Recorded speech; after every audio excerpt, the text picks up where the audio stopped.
जय श्री कृष्ण। पुराणों के माध्यम से मैं आपको सतयुग, त्रेता, द्वापर और कलयुग की यात्रा कराती हूँ। आज हम चलते हैं कलयुग में। 1376 ईस्वी के कालखंड में मैं आपको वाराणसी के गंगा घाट पर ले चलती हूँ, जहाँ भक्ति संप्रदाय के बड़े बड़े संतों के दर्शन कराऊंगी और भक्ति संप्रदाय के सूर्य के समान उदित रामानंद जी महाराज के चरणों में हम प्रणाम करते हैं। और उनके आश्रम में बड़े ब्राह्मण संत शिष्य रहते हैं। उनमें से एक ब्रह्मचारी ब्राह्मण पुत्र का काम संत जी के लिए मधुकरी लाना था। वो रोज रोज गांव में जाता और आचार्य जी के लिए मधुकरी लाता। संत जी का कुछ नियम था, मधुकरी केवल कुछ घरों से ही लानी थी। कुछ लोगों को जो सकाम भाव से मधुकरी देते थे, उनसे लाना वर्जित था। उसी गांव में एक रघु नाम का चर्मकार था। उसके कोई संतान न थी, बड़ा दुखी था। एक दिन गंगा स्नान के समय उसने रामानंद जी के दर्शन किए। तभी गंगा के किनारे एक बड़े महात्मा योगी पधारे। रघु चर्मकार ने आंखों में आंसू भरकर अपनी प्रार्थना उनसे निवेदन की। महात्मा जी ने कहा, यदि रामानंद जी तुम्हारा प्रसाद अपने ठाकुर जी को निवेदन कर दे तो तुम्हें संतान सुख मिल सकता है।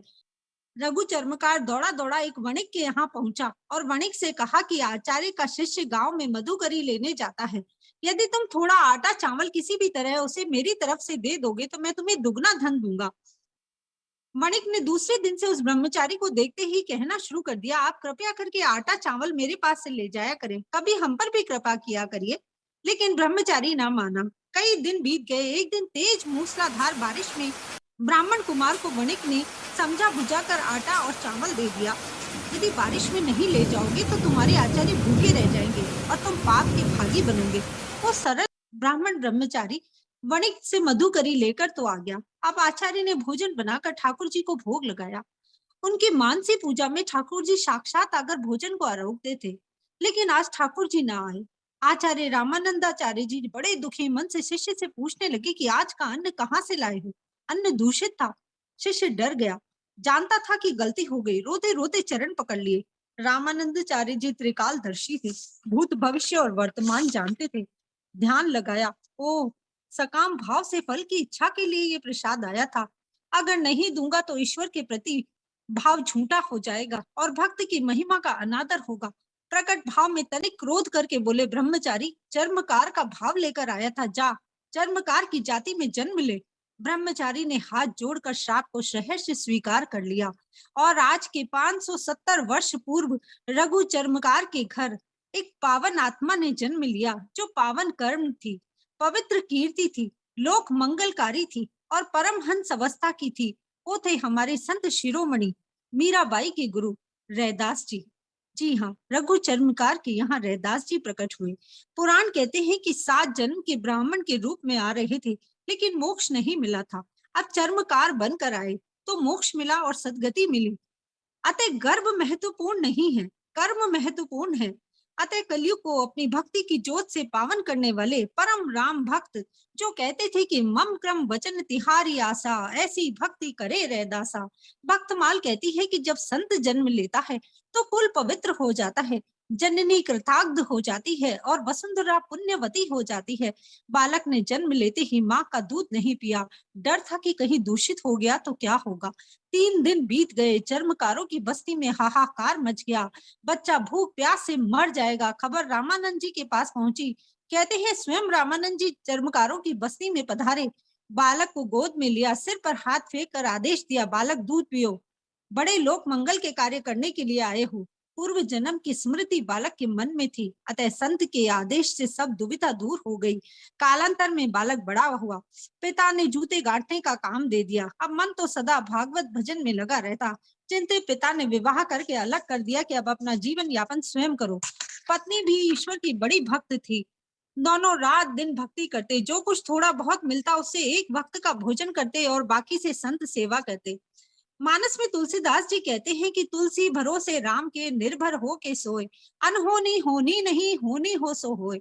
मेरे ठाकुर जी को चिंता हो गई कि मेरा भक्त बड़ा परेशान है। संत का रूप बनाकर आ गए।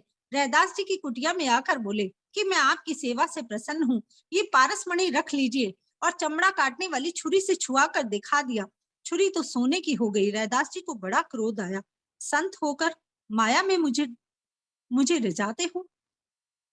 आप यहाँ से इस पत्थर को ले पधारे। मुझे ऐसा पत्थर नहीं चाहिए, मेरा काम मेरा प्रभु चला रहा है। लेकिन एक अद्भुत घटना हुई और संत के स्पर्श करते ही रैदास जी का पूरा शरीर रोमांचित हो गया। उनका रोम रोम करुणा से कांपने लगा। याद करिए, जब हम ठाकुर जी के मंदिर में जाते हैं और प्रतिमा को देखते हैं, तो जब बड़ी भीड़ भाड़ में बड़ी मुश्किल से एक पल के लिए हमें भगवान के दर्शन होते हैं, तो हमारा शरीर रोमांचित हो जाता है। और रैदास जी ने तो स्वयं ठाकुर जी के चरण स्पर्श कर लिए थे। वो तो भाव में नाचने लगे। मेरे प्रभु तो छप्पर में पत्थर को टांग कर अंतर ध्यान हो गए। कोई 1 वर्ष बीता होगा कि भगवान फिर आए। रैदास जी, पारस पत्थर कहाँ है? रैदास जी ने कहा, संत जी मुझे क्या पूछते हैं, देख लीजिए जहां छप्पर में टांग कर गए थे। भगवान ने कहा, तुमने काम नहीं लिया? रैदास जी ने बोला, मैंने आपसे विनती की थी कि मेरा काम चल जाता है। अब ठाकुर जी बड़े कौतुकी हैं। दूसरे दिन जैसे ही रैदास जी ने प्रभु की प्रतिमा को स्नान के लिए उठाया तो 5 मोहर सोने की मिली। रैदास जी ने चिमटे से पकड़कर नदी में डाल दिया। अब तो रोज का तमाशा होने लगा। आखिर हार कर भगवान ने स्वप्न में आदेश दिया कि रैदास, जिद मत करो, इसे सत्संग भवन बनाओ, भक्ति की महिमा, सुयश और कीर्ति प्रकट करो। अब आदेश मानकर रैदास जी ने बड़ा भवन बनाया। नित नए संतों का आना शुरू हो गया और भक्ति अपने शीर्ष पर पहुंचने लगी, वो भी एक चर्मकार के द्वारा। अब काशी के विद्वान ब्राह्मणों की सभा तो आग बबूला हो गई। जाकर काशी नरेश को शिकायत की, जाने कहां से धन लाता है, तंत्र विद्या करता है। उस काल खंड में वर्ण व्यवस्था ऐसी ही थी, भक्ति वो भी चर्मकार के द्वारा। ब्राह्मण क्या करेंगे? काशी नरेश ने दरबार में बुला भेजा। वो संत की भक्ति से परिचित थे, लेकिन ब्राह्मणों के हितों की रक्षा करना भी जरूरी था। ब्राह्मणों ने कहा कि यदि रैदास ठाकुर की प्रतिमा और हमारी प्रतिमा चलकर गोद में आ जाए तो निर्णय हो जाएगा कि भक्ति कौन करेगा। राजा के पास आसन पर ठाकुर जी की प्रतिमा को विराजमान कर दिया। प्रथम मौका पंडितों को दिया गया। पंडितों ने वेदों के बड़े बड़े मंत्रों का आवाहन किया, लेकिन ठाकुर जी टस से मस न हुए। अब रैदास जी की बारी आई। रैदास जी ने एक पद गाया, विनती सुनिए जगदीश हमारी, हो तेरो दास आस मोहि तोरी, जैसी लाज द्रुपद सुता की राखी, अब की टेर हमारी है। लाज राखो गिरधारी, आया मैं शरण तिहारी।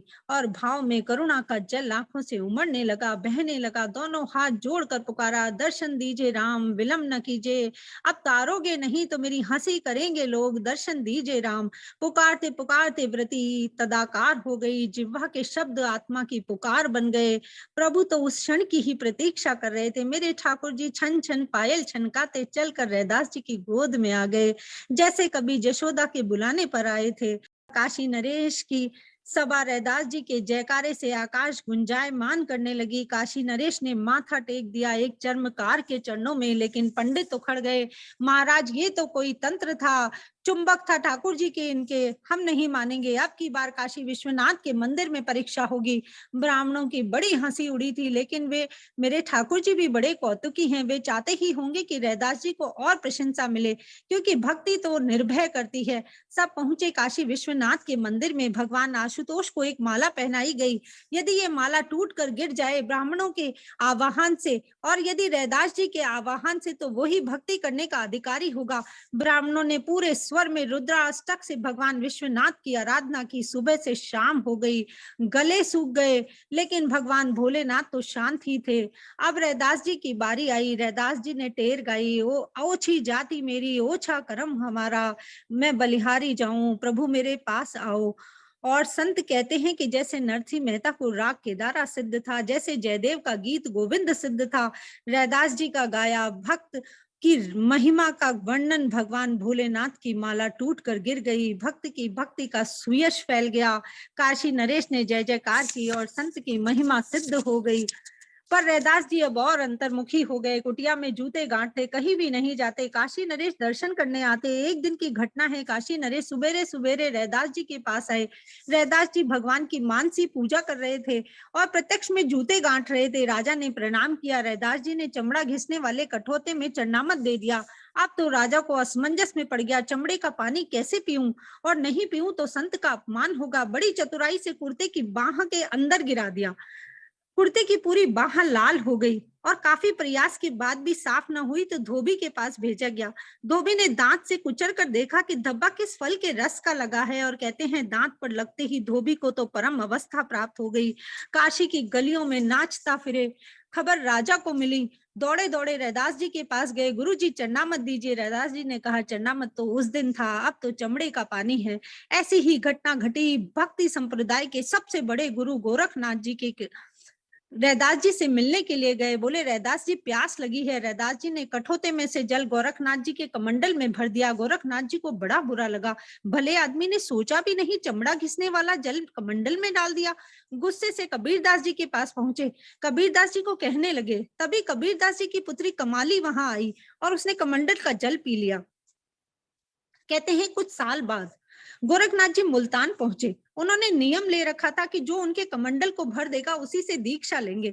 संयोग से कमाली का विवाह भी मुल्तान में हुआ था। उसने अपने पति से कहा, गुरु गोरखनाथ जी को बुला भेजिए और कमंडल को हम भर देंगे। 1 चम्मच चावल कमाली ने कमंडल में डाला और कमंडल भर गया। गुरु गोरखनाथ ने पूछा, कमाली ये कमाल तुमने कहाँ से सीखा?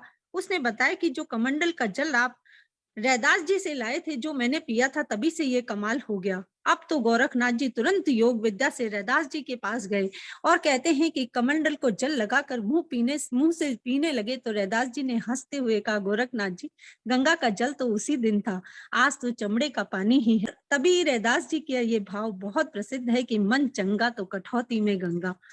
और ये कहानी एक शिक्षा देती है कि ईश्वर की भक्ति जाति और धर्म पर निहित नहीं है, भाव पर निहित है। क्योंकि रामायण में भी राम जी ने कहा है, निर्मल मन जन सो मोहि पावा, मोहि कपट छल छिद्र न भावा, अतः सरल और सुशील जीवन जिए। जय श्री कृष्ण।